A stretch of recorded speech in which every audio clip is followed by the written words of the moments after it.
Hello.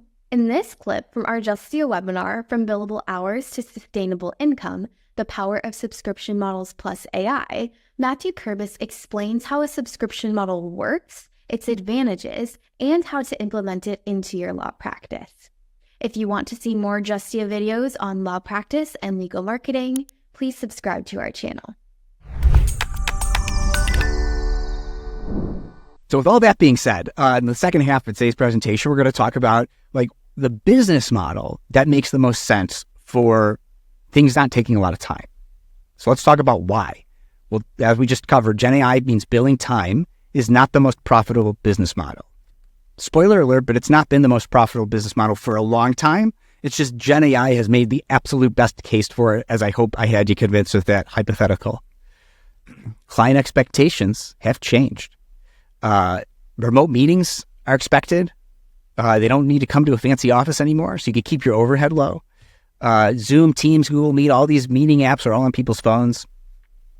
Easy scheduling is expected, right? Instead of having to call up law firms, see if you get a hold of the attorney, schedule time on their calendar, right? And even if you still have people pick up the phone, their only task should be putting it in the calendar app to get a time with the right person at the firm, whether that's the lawyer or somebody else at the firm. And part of that thing is just filling out the information in those forms that you could program with no code into these tools like Calendly, which is my favorite scheduling tool and one of my, if not my most leveraged piece of software technology that I use.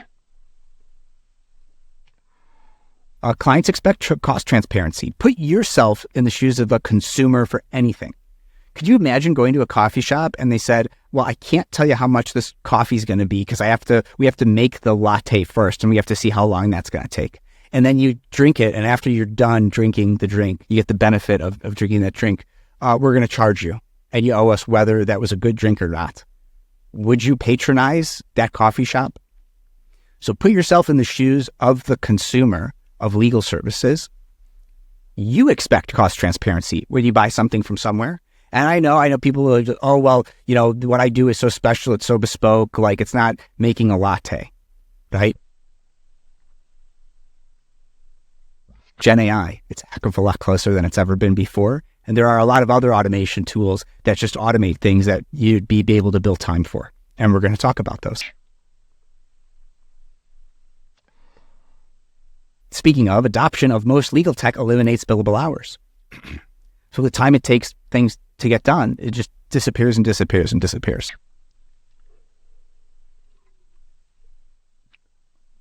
Other industries do it, including other service providers in different industries. So why can't lawyers? We can. And I do it, and the dozens of attorneys I've had on my podcast, Law Subscribed, do it. So here are some benefits. Predictable MRR and ARR, that's monthly recurring revenue and annual recurring revenue. As we just talked about, cost transparency for clients. Clients are not afraid to call or contact you. If you think your clients are super happy with you and you're billing by the hour, think about all the calls you're not getting.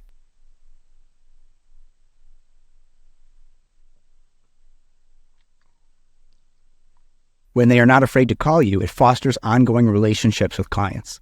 And here's the thing that I hypothesized would happen. And it did.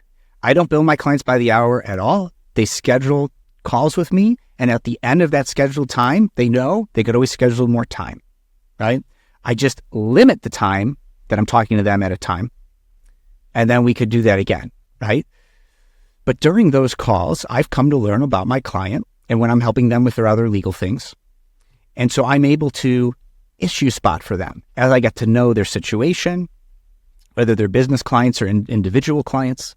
And so we're just able to talk about things. And I could say, oh, well, if this ever happens, let me know, get in touch right away. Oh, well, in these circumstances, this sort of thing happens. And just being able to issue spot for your clients, that's valuable. That's worth a certain amount of money a month, right? Then when you're able to have those conversations because you're getting to know your client, they come back to you when those things happen. So fostering clients not being afraid to call you and fostering ongoing relationships with your clients, they bring more work to you than they ever would have brought before on the billable hour. What you want, because You want to be able to be there for them so they stay subscribed. You want to continue to provide valuable legal services, even if that's just legal advice and issue spotting from time to time, helping them avoid big, expensive legal problems in the future. And in this world, you are actually incentivized to be efficient and effective and adopt technology. Scale is possible without more hiring because there is a labor shortage. And by the way, it's only going to get worse. So where it used to have to get to from a $1 million firm to a $5 million gross revenue firm, you had to hire a bunch of people who could manage the cases and bill the time, etc. Well, if you could 10x everybody's productivity and you could automate and productize, then your ability to scale without more hiring becomes possible.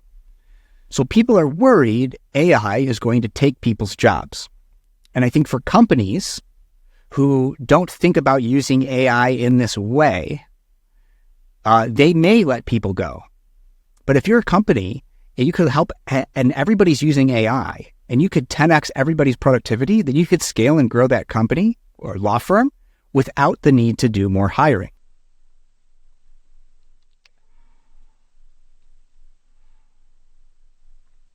You get lifetime value for and from clients. So if you just get one case for a client, you think, I got to take the biggest, juiciest bite out of this apple, and then I'll bill as many hours as I can on it to provide legal services, right, that you could ethically bill for and all that. But you get one bite at the apple. With the subscription model, you're thinking about lifetime value.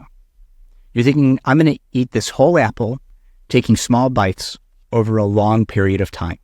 And I'm going to do that with bushels of apples at a time so that I could just take small bites of all these apples, right? It does become a little bit of a volume game, but it doesn't even need to be that big of a volume game.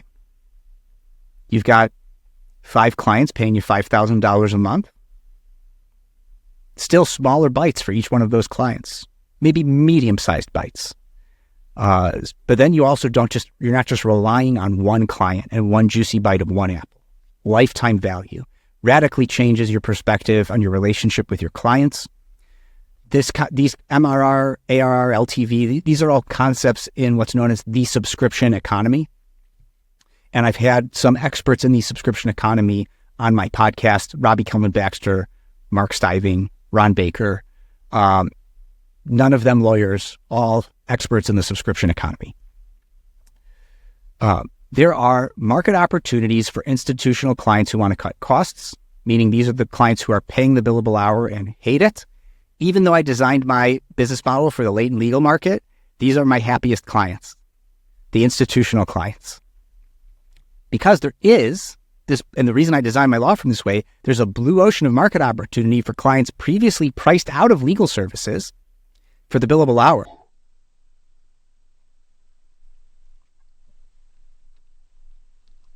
This is the latent legal market. People who can afford to pay something, but they need pricing certainty.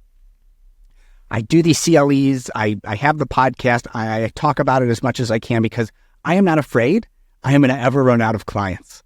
There are so many potential clients that as a true solo, I'm going to be fine. And then, frankly, the more lawyers who do what I do, the more awareness there is around this is a way to hire an attorney, and more people get used to it. And I'm a general practice transactional attorney. I do mile wide, inches deep law because when you're helping clients avoid big, expensive legal problems, your ability to get competent on legal issues before it's a big problem is a heck of a lot easier than having to go a mile deep every time.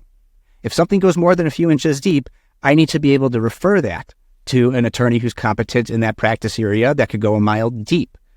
Well, there's opportunities to do subscription just in those specific areas.